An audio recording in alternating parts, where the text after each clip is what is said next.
What can only be described as a chaotic opening to the 2026 season is in the books.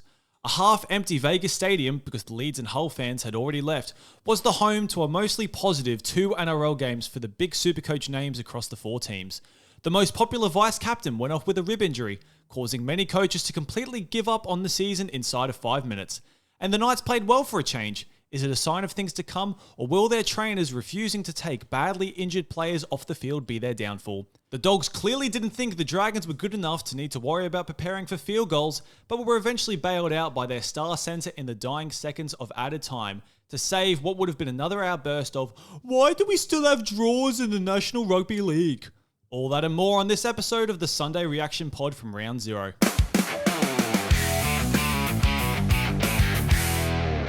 All right, and welcome back to the SC Blueprint podcast. How are we feeling, lads, at the end of Vegas? Yeah, good. Look, it was an interesting couple of hours, but yeah, feeling pretty good overall about how the teams went.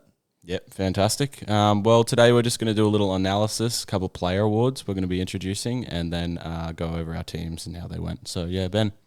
Yeah, absolutely. So I'll start by just breaking down how my team went. So I had the 7 players that played today.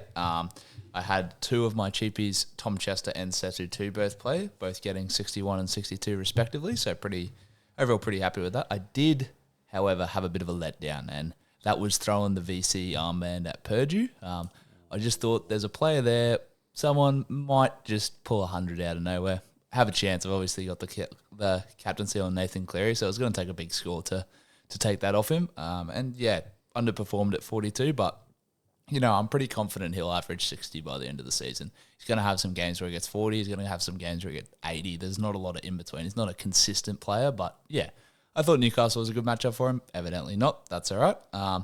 Had Crichton as well, who got 70 at centre wing. And then the talking point of the day for me, Helam Lukey, 95. Pretty incredible stuff, really, considering that he got 62 points in pure base, and then obviously the try pushed him up to that high 90 range. And another man who got 50, 60 odd in base and then scored a try, Trey Mooney as well, which was awesome to have, and rounded out with Reid Marnie. So yeah, overall pretty happy. Live points sitting at 475 and projected 1,240. So not too bad. Yeah, awesome. Dan? Yeah, I'm pretty happy with how I went. I had 8 players play it, and I'm currently sitting on 559. I had a crack with Val with the VC. I was very limited on options since I'm just captaining Haas, keeping it pretty stock standard. 54, Val was pretty disappointing, to be honest. Not the best start for my tenure with Val, but very happy with a lot of other players. Ben's already talked about Lukey and Mooney. I had both of them. Toby Couchman repaid the faith that I had in him, got a beautiful 81. Definitely helped out by some added minutes in extra time, which we'll talk about later. But he looked very good whenever he was on the field. I think he played... Played 68 minutes. Yeah, it was 58 minutes plus the 10 minutes of extra time. McEwen and Purdue, not as good as I would have hoped, and Reid Marnie, even though it was okay in the end, a little bit disappointing. But yeah, pretty happy with my start to the round. What about you, Elliot? How'd you go? Yeah, very good. Well, yeah, mostly pretty good. Obviously, I've got pretty much similar players to you. Obviously, Reid, a little bit underwhelming. Trey Mooney, fantastic, 94 with a try. Helam Lukey, 95 with a try. Stephen Crichton with the 70, possibly a little bit underwhelming, kicked a lot of goals, kicked a field goal at the end there. Obviously had the try assist to Kiraz, but relatively underwhelming, but if that's what he's going to be, and then obviously in better games, still going to be pretty good. Setu 2 with the try and debut, I ended up playing him as my reserve, so 62 for him. I was very pretty happy with that, very nice with him, even though he even came off early with cramps, I believe, so didn't play a full game there. But then elephant in the room, lads. Scott Drinkwater. I chucked the VC armband on him. I know you guys, anyone who's been following, knows that was my main sort of play. I wanted to go Drinky where potentially some super coaches might not go there. Unfortunately, he sustained a bit of a cartilage rib injury about 10 to 15 minutes into the game, I'd say, and never looked the same. Went off, got some injections, but honestly looked pretty lackluster when he came back out. A little bit of energy when he came straight back out there, a couple of hit-ups, but in terms of attacking structure, didn't look very good. Yeah, I guess the needles only last so long. He's probably in a fair bit of pain, but he's obviously got the 2 weeks off now. I think he'll be ready to go for the next round for the Cowboys. And really only one injury that came out of the whole round, really, which was the Fletcher Sharp that we know of. You were saying before, Elliot, was it 2 to 3 weeks predicted probably? Yeah, I just saw before here. I think he picked up a PCL injury, so I'm looking at 2 to 3 weeks. I wouldn't be surprised if they eased him back into it, being the high caliber player he is to that sort of attack. But yeah, Wouldn't be too worried about Setu too either. Obviously played 66 minutes, but again, just a cramp issue, just a fatigue. Obviously, not played a lot of football in the lead up. So yeah, I think other than that, there's nothing really too major to report on. Stephen Crichton, by the way, with one of the all-time alpha moves at the end of the game, calling him a young Samoan gun, even though he's 2 years younger than him. Oh, Christ. But yeah, no, it was good. It was, yeah. Lovely. Good, boys. So I think Ben's going to talk us through now the awards of the week, which we're going to do. Absolutely. So this segment will usually be actually on our Instagram, just to save a bit of time, because obviously usually on a Monday podcast, we're not going to have quite as much time as we do today because there was only the 2 games. So we're going to introduce it today, and then every week it'll be over on the Instagram. We're going to quickly go through them, and we'll name our players of the week who we're giving it to. Obviously, only 2 games, so we're a bit spoiled for choice in some senses because some players will be receiving 2 awards. Probably not a usual thing, but we're going to give it a red hot. And so the first one that I'm going to point us towards is the best on ground for the week. So this player is just the highest scoring Supercoach player from the week. And Dan, if you would like to kindly let us know. I mean, not much of a mystery. I think everyone knows it. Kalen Ponga, massive score, believe 118. 117. It's constantly changing. This is something we've also learned just quietly. The scores are going to change very rapidly in the space of minutes continually. Yes. So I think, currently on 117. Massive game from Ponga, looked extremely good, was flying all around the pitch, getting his hands on the ball wherever he could. If you're one of the people who VC'd him, you've done extremely, extremely well and will definitely be looping. Absolutely. I think also to his credit, did a lot of kicking, which is going to be good with the aerial threats Newcastle have. So another benefit to his game as well, which resulted in the Fletcher Sharp try assist even. So yeah. Yeah. Any thoughts, Elliot? Honestly, I just loved the look of Ponga. I just loved how involved he was. He almost played a hybrid fullback half sort of role. Just loved to get his hands on the ball, and I think that's the Ponga we want to see, especially with that Liz Frank injury towards the middle of last year. He just didn't look himself, and I know I had him and traded him out after a string of bad games, but he looks like a completely different player, back to his strengths. So yeah, look, to be honest, if there's an injury in my team before round 3, it's definitely going to be consideration whether I bring him out. I know I've already only had 1 round. I don't want to talk too soon. But yeah, definitely something to consider. Played really well. Absolutely. Well, with Drinkwater getting like 20, it looks like I might be trading Ponga in for Drinkwater in round 2, probably at the commencement of round 2. So that'll be on the cards for a few people for sure. Frees up a lot of cash. Yeah. The second award we're going to move into is the Money Well Spent Award. So this award is for the best buy of the week. Obviously, this week, first round, there's not many buys of the week. So we're going to phrase it as someone who a lot of Supercoaches bought in really late into the round and did really well. So Elliot, if you want to talk us through the player for that one. Yeah, so our player we've given it to is Helam Lukey, obviously. Scored in both the trials and scored today. So did pretty well, had solid base, obviously finished on about 92, 91, 95, something like that. Anyway, has changed multiple times in the hour. But yeah, I think was fantastic today. Looked pretty good. Yeah, poor old Fletcher Sharp got absolutely steamrolled for that try when he had a knee injury. Don't know what the Knights training staff, whatever, were thinking there. That was ridiculous. But even if he didn't have that, a very impressive day. So he would have still got high 60s in base power. Yep. Extremely impressive from Lukey. 404k looks like an absolute bargain. I think people are going to be rushing him into their teams extremely quickly, especially with Bateman dropping off that bench. Yeah. So they really didn't have much alternatives on the edge, even when Drinkwater went off, Purgey moved back, and McIntyre moved to the centres. They kind of both just have to play 80 at this rate. I don't think they'll be missing out on minutes at all. Yeah, definitely not. And you've got a fair while till obviously Jeremiah Nana is back. So, and even then, I think it's going to be a toss-up. I think Helam Lukey might just hold the spot for the full season. Definitely.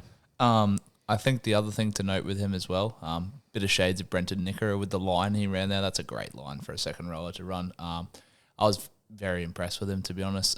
Probably a bit of a late trade in for me. I was on the fence with him. Then we had the confirmation Bateman dropped out, so that was my trade in.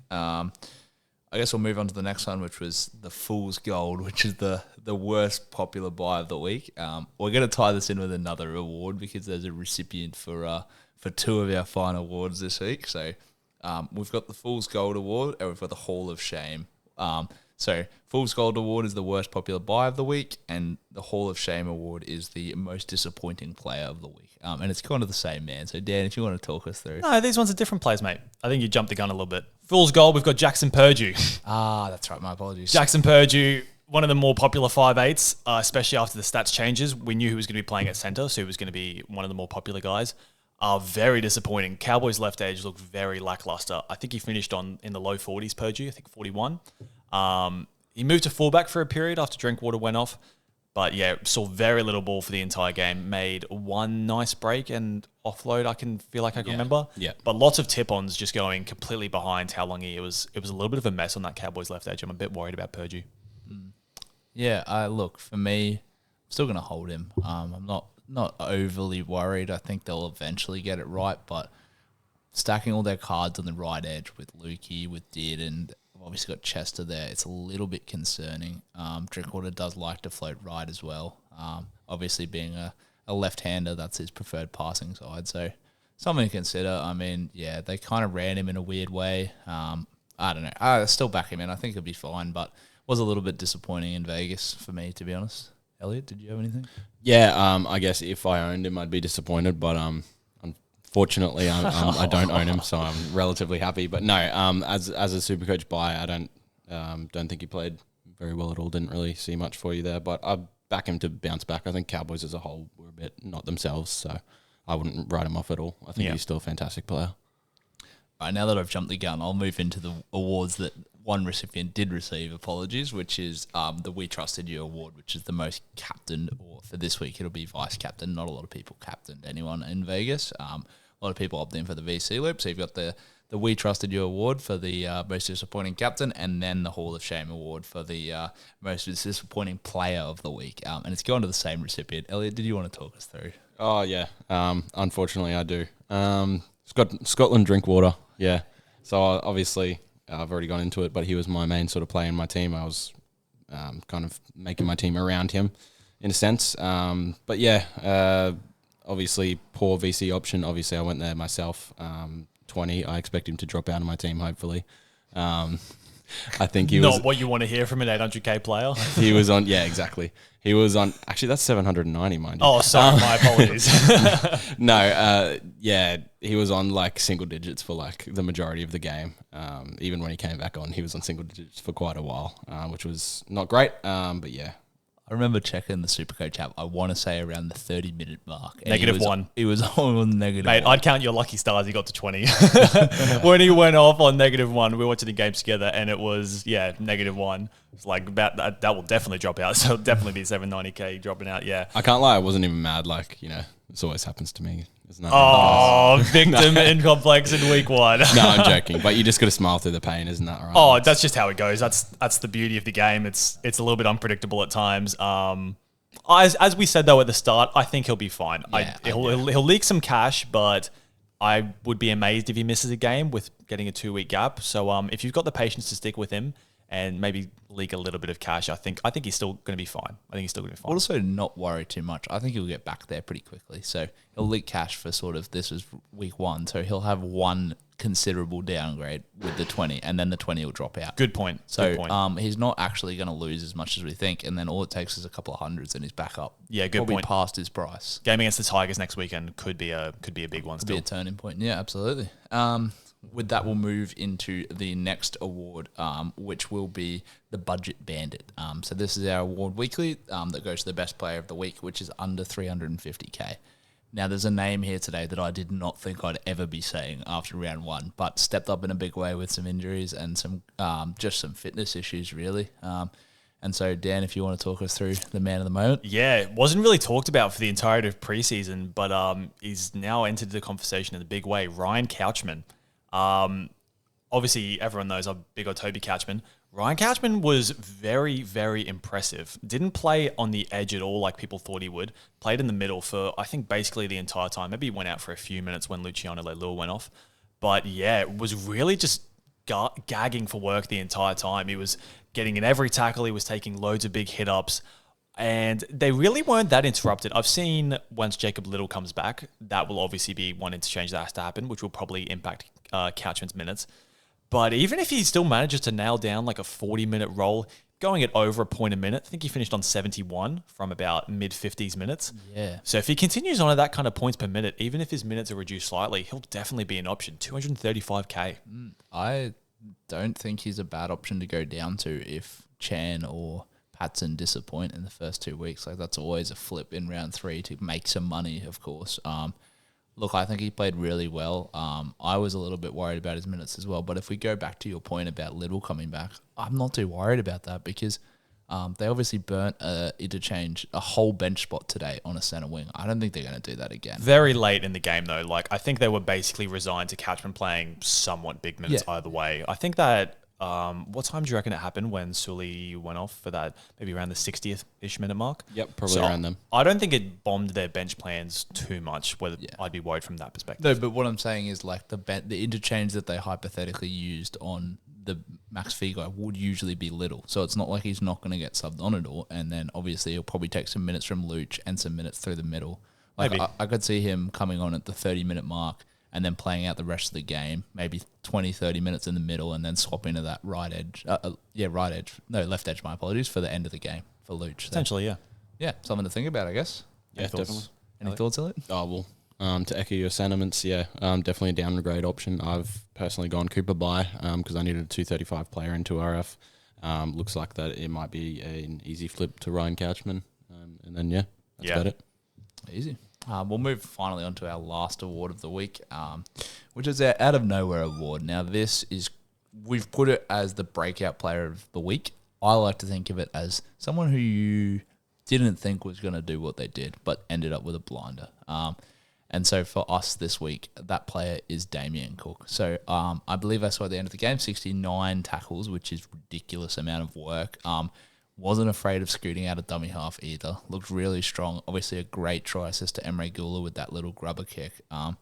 Really just played a great game. I could kind of see him getting through some work with Little not there. Don't know if he's the best buy just because Little is returning. But if he does switch back to that lock roll like he was doing last year, you never know. It might be a great pickup. So, yeah, any thoughts from you fellas? Honestly, looked pretty good. Pretty confident. Dragons captain there. Me and Dan were highlighting. We thought that was Gutho for sure, but apparently that is not the case anymore. Damien Cook is the captain, and he stepped up in a captain's way.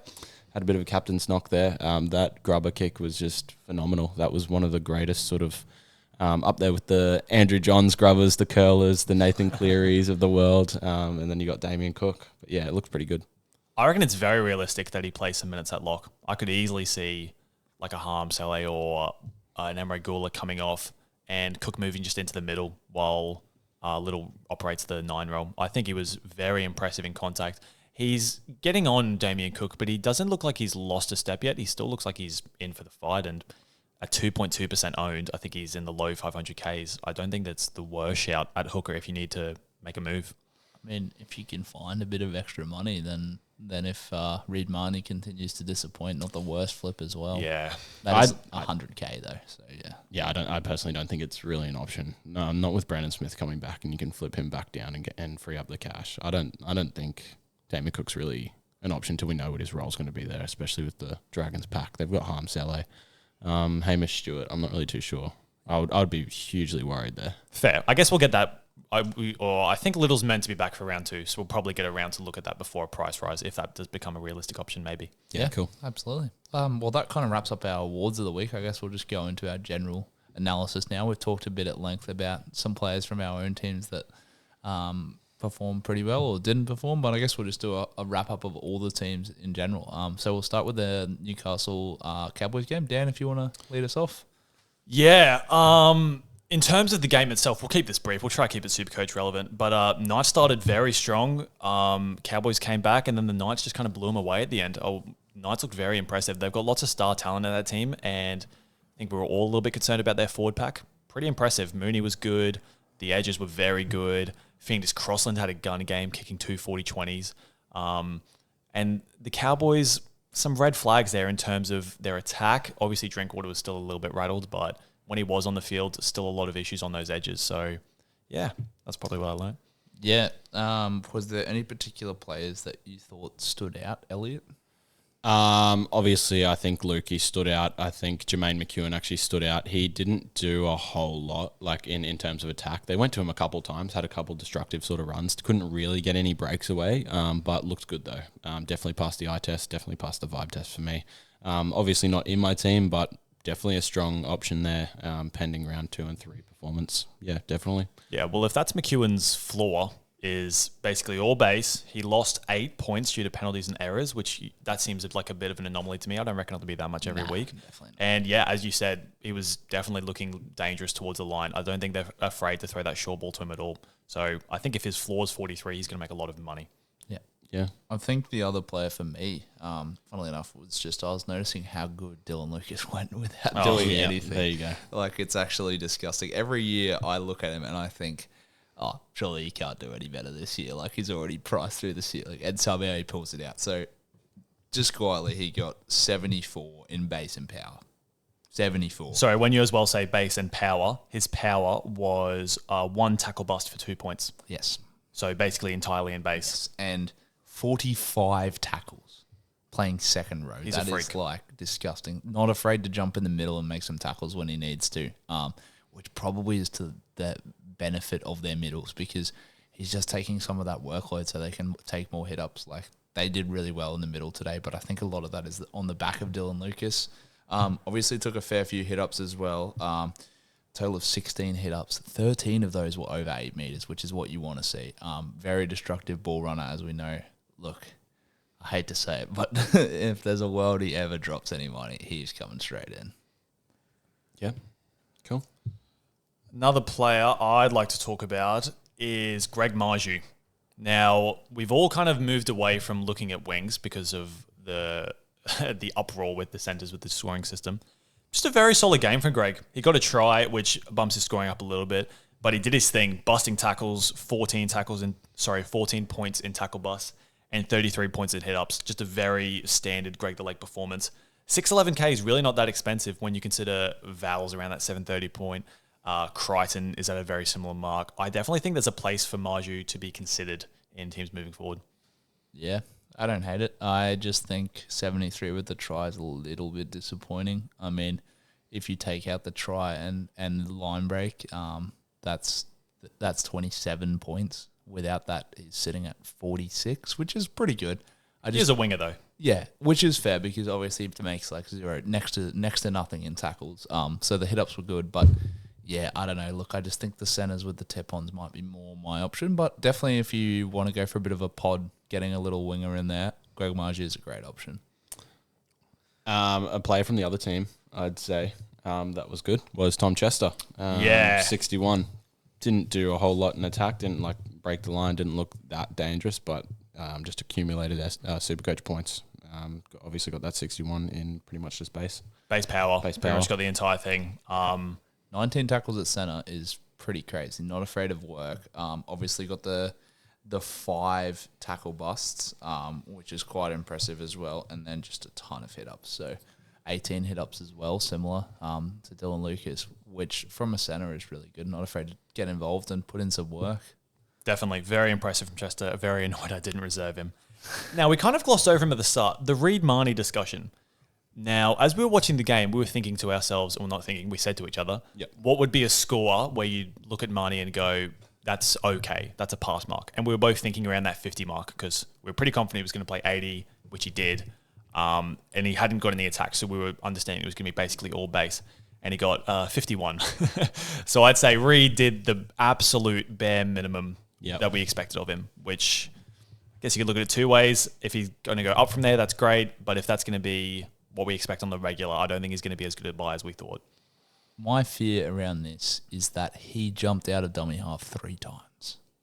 So 3 hit-ups, 1 of them over 8, 2 of them under 8. Yeah. 45 tackles, which is absolutely amazing. But I definitely thought, if anything, it would be the other way around for Reed. So I picture Reed as a bit of a, make some tackles, but not probably as many as other people because they have people who make 1 million tackles in that team like Ruben Cotter. I pictured him being quite an attacking. That's what he was in the trials. A lot of points in try assist and line break assist, took a few runs out of dummy half. Didn't really do that today. A little bit disappointing for me on that. When you compare him to Damien Cook, who's getting on in age and wasn't afraid to jump out. So little red flag, mini signs, but I wouldn't be too worried. 50 is still good. He's still going to go up from there. Yeah, I think on Reed, especially with those what you touched on there with the try involvements and line breaks and whatnot, it almost looked like he overplayed his hand a little bit today. I think there was a couple times on 4th and 5th tackle where he's shuffling it out to a front row or took a run himself or picked a bad pass. And honestly, in terms of the vibe check with Reed, didn't look amazing. I agree. But I think as he kind of settles in, he if that's his floor, I think then hopefully there's a bit of hope there for super coaches. And I think he'll prove himself in the coming weeks, and hopefully he just doesn't go down from there. But also in saying that, it is a bit worrying if he does. So I guess it's just a wait and watch. Definitely. Also for me, they do have two ball running halves. Like Clifford's not afraid to take the line on, which is to the benefit of the hooker a lot of the time, because if they just shuffle through on that first pass, then that's a try assist easy. I'm not too afraid. When the Cowboys attack gets humming, they'll be fine. 51, like obviously I just said it was a little bit disappointing, but as base goes, I'm absolutely fine with that. 400k like is still absolutely fine for me. Just one more quick one to float across your guys' desks. Fletcher Sharp. So we only played, would it have been 30 minutes in the end before we went off? Something close to there? Yeah. Something close to there anyway. Something close to that, yeah. 63 points with a try and I believe an assist. Yes. Looked very dangerous, was always floating about the ruck, was always getting ready to make a big kick chase or make an aggressive pass. Looked very, very sharp. I know I was one of the people who did not think he was going to get named, thought he would be the 14. Got that massively wrong, and yeah, I'm here to stick my hand up and say that was wrong. He's looking the goods. 703k, and we don't know what the go with this injury is, but when he comes back, could be worth a look. I'm going to put the hand up as well, because I am probably the biggest hater here on the Knights attack. They did really well today. I was quite happily impressed. I made some comments that they were pretty much idiots, but I'm happy to retract that. They did look good. I saw some comments on Instagram, obviously, where Fletcher Sharp was talking, and he was just saying that the whole preseason, apparently, that him and Dylan Brown have pretty much been training in the half together. So they've obviously had a lot of time together. I don't know how that wasn't picked up on, that pretty much the whole preseason they were training, but it showed today. They looked really sharp. Yeah. Second time I'm going to make that joke. But yeah, really impressive. Pretty much same old Fletcher Sharp. 12 points in tackle busts and 8 points in offloads, like kind of what you expect. Obviously, try assist in 30 minutes is pretty crazy work. But yeah, I think that's pretty much it from that game, unless anyone else has anything else. I think we just dive straight into the Bulldogs St. George game. Yep, sweet. Do you want to start, or I've got something? You go for it. The Dogs' second rowers. In a game where one of them scored, one of them didn't, both Preston and Kickout getting 97. Big statement on their potential this season. They looked absolutely unbelievable. We were joking in the game that Galvin has only two options when he grabs the ball, dummy and run or short ball to Preston. And honestly, that was basically the truth. Yeah, definitely. Preston looked extremely dangerous on that right. Kickout, every time he got the ball in his hand, was fending and offloading. I think they look incredible. You're paying a premium for him, but they look great. Yeah. Just to echo exactly what you said, they looked fantastic. Preston looked like the Galvin-Preston link-up looked pretty generational. Yeah. Like that's going to be the one to watch in the NRL this season. He got it wrong a couple times, to be fair. I think Preston knocked the ball on after his try, and then Galvin threw a forward pass, and I think they went there again later in the game. But yeah, Kickout looked good at the end of the game when, to be fair, the Dragons were pretty tired and lackluster, but did look destructive. And yeah. Yeah, I guess for me, there's a bit of discrepancies in how they scored their points, funnily enough. So Kickout took more hit-ups than Preston. Kickout got 2 line breaks, Preston got 1. Offloads and tackle breaks is where all of Kickout's points come. But if we look at the tackles, Preston made 46 tackles, Kickout made 17. Wow. And that's with 3 missed tackles. So it was 20 tackles, of which he missed 3. Preston, 46 tackles, 0 missed. So really shaping up for Preston as a Dylan Lucas sort of player, where he's just going to make a million tackles. He's going to take some hit-ups. Could be a pretty good buy, really. I know I had him for some of last year and then traded him out right before he got into his humming form. But Yeah, look, I think that link up looked good. The try was obviously pretty special. That step on Clint Gutherson was beautiful to watch. And then, yeah, I don't know. I think they're both good buys. You are paying up. Just wonder if there's better options at the moment, and then there may be a long-term option down the track. You know what, as well, just quickly, I think that's a big statement on the Dragons' reliance on their left edge versus their right edge. Yes. If their right second row is getting basically 3 times the tackle of the left second rower, I think that's a big statement from the Dragons. Yeah. Which means Kickout might get even more floor versus a balanced team. So, yeah, he might even go even bigger than that. Yep. I guess my standout player was actually Lockie Galvin for this game. So 35 tackles from a half. Again, talking about that Dragons edge that they love to go down, just absolutely pestering one side of the Bulldogs. But 35 tackles from him, only 4 points in tackle breaks, but 16 points in line break assists. So 2 line break assists, obviously, and a fair few hit-ups. So 8 hit-ups total from him. Not afraid to take the line on. Looking good with that pass to Preston, obviously, and then obviously benefited with that try assist. Not the worst option at 5'8", I don't think. The Dragons didn't make the Bulldogs look good. The Bulldogs were not particularly special, but look, if they can get it right, then Galvin's obviously going to be a great buy. So, yeah. Cool. And then obviously Dan's man, Toby Catchman, looked pretty fantastic in the minutes he was on. I know Dan was sweating at the time. Toby Couchman was going to come on for his second stint because that pretty much dictated what his role's going to look like and moving forward, and it looked pretty solid. Obviously had the 10 extra minutes in OT, Golden Point.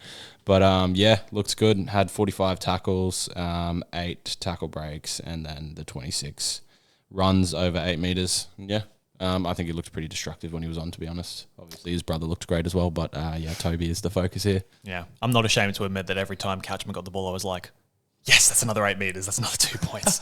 Every single time. Yeah. And then when Ryan came on, there was an extra like half a second to a second of trying to decipher which one it was. Yeah, that's how it went down. Yeah, no more to add. Kiraz. Yeah. What an impressive game to just remind us that it's not all about the centres. I remember we were 10 minutes into the game or whatever, and I was looking through the scores and I was like, how can Kiraz possibly be on 17? He hasn't touched the ball. Because that's just what he does. Yeah. He just gets hit-ups in the background. Obviously got that try, which helps his case, but, take out 27 points and he still got 75, if I can do quick maths. So extremely impressive from Kiraz. It's going to be another year where his base and power is just through the roof.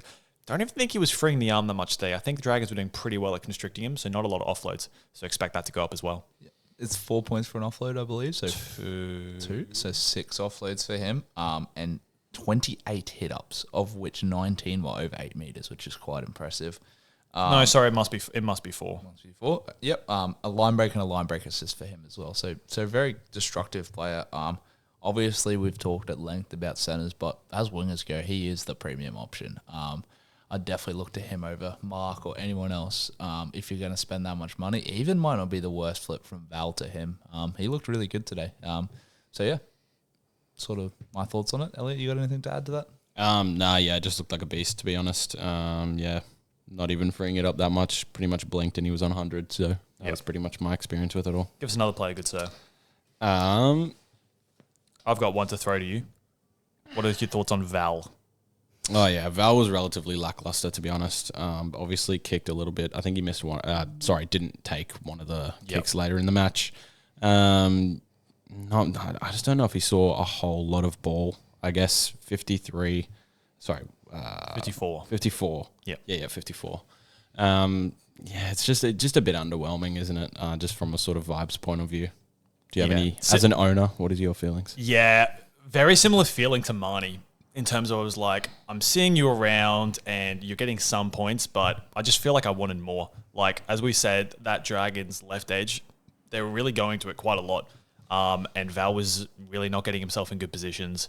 He was taking a lot of hit-ups, but you could see he was limited, whether it was by cramps late in the game or he still had that guard on his hamstring earlier in the game as well.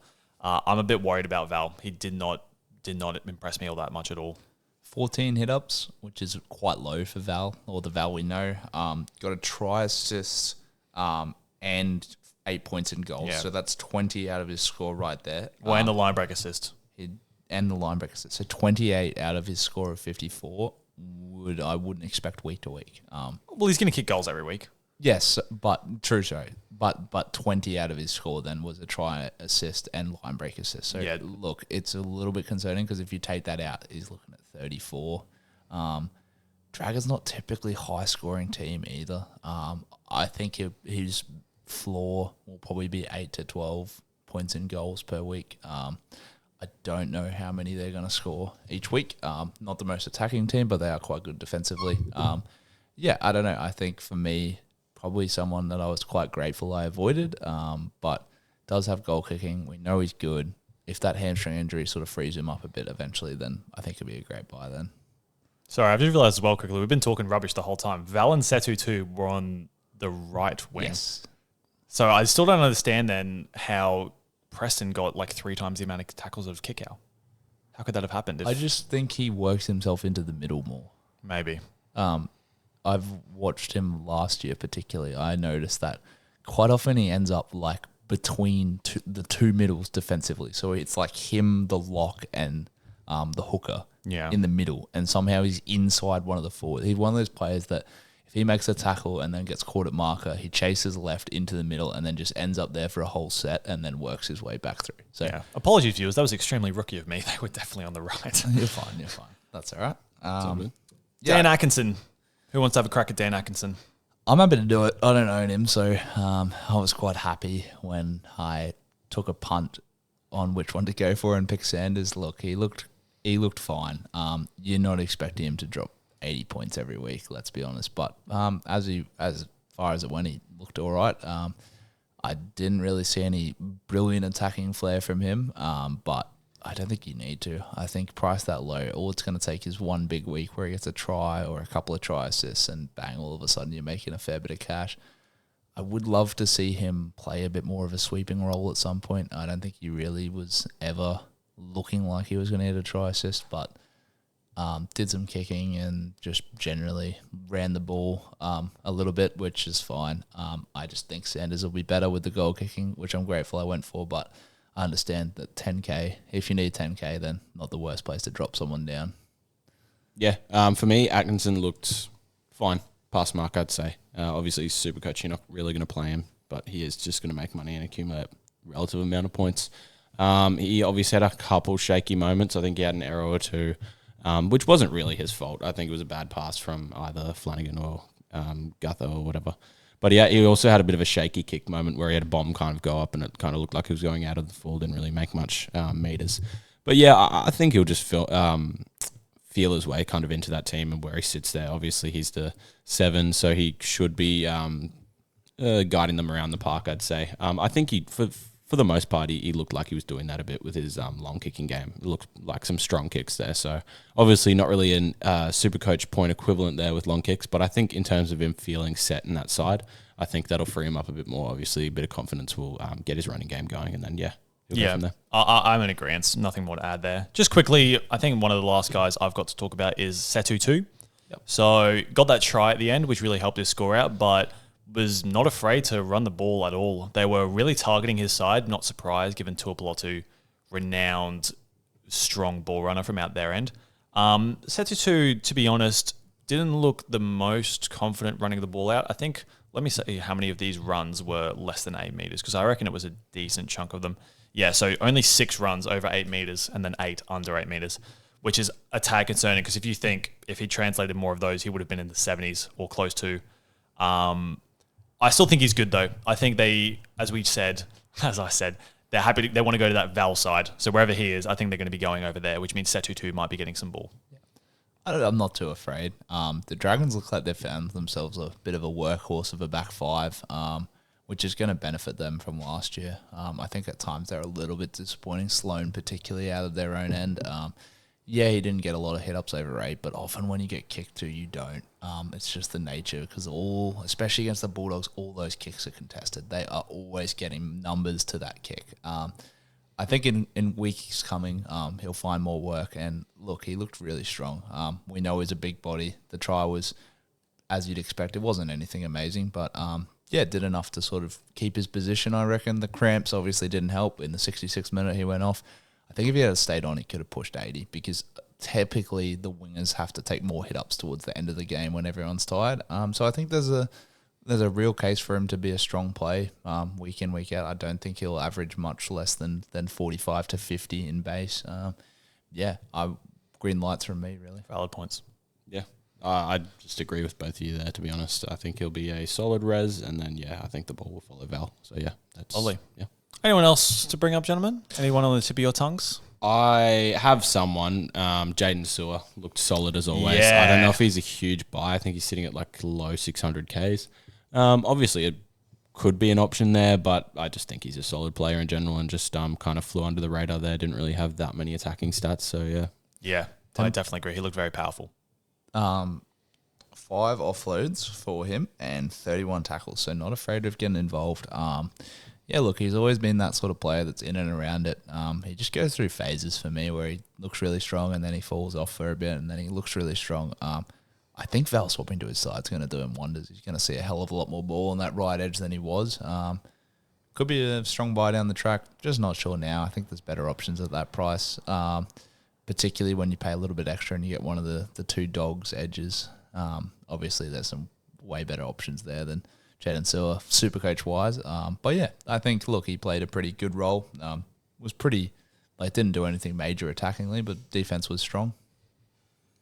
Could I bring up one more player, actually? Yes, go for it, mate. Hamish Stewart. So obviously got moved from the starting lock role to the bench, and then I think he came on in 20th minute. 20th roughly. minute. And then did he play it? I think he played the rest of the game. So, accumulated 57 points. I assume that's mainly tackles. Yeah. Obviously played the extra 10 minutes of extra time. It's not really moving the needle for me. Obviously wanted to talk about any thoughts, lads. Yeah, pretty happy I avoided, really. I had him in for a while, but when you've got Hill and Lukey and Jermaine McEwen, I think there's no reason to have him anymore. He looked okay, made a lot of tackles, which is awesome, but getting dropped from starting is not great. And then obviously, just don't think the minutes are going to be there week to week. Yeah, not much more to say, to be honest. Easy. Well, lovely. I think that's us done, gentlemen. Yeah, pretty quiet one today, obviously, because there was only the 2 games. Don't want to bore you too much with going through every player. Good to introduce you to a few of our awards. They'll obviously be over on our Instagram, SC Blueprint. For all of you that haven't followed yet, jump over there and hit us with a follow. Got the awards, and we'll obviously put up our final teams before next round. You never know, there could be some chopping and changing before then when team lists come out. And just look out for the next podcast on Thursday. We'll do a bit of a review of the teams, go over our last thoughts on some players, and give our tips for the week. Yeah, we'll be moving into a pretty regular schedule now of going podcast out on a Monday and podcast out on a Thursday, sometime in the morning, midday-ish, before Thursday night footy kicks off. So get used to that and set your notifications on so you can give them a listen. Absolutely. Sounds good to me. Thanks for joining us. Thank you, lads. Thank you.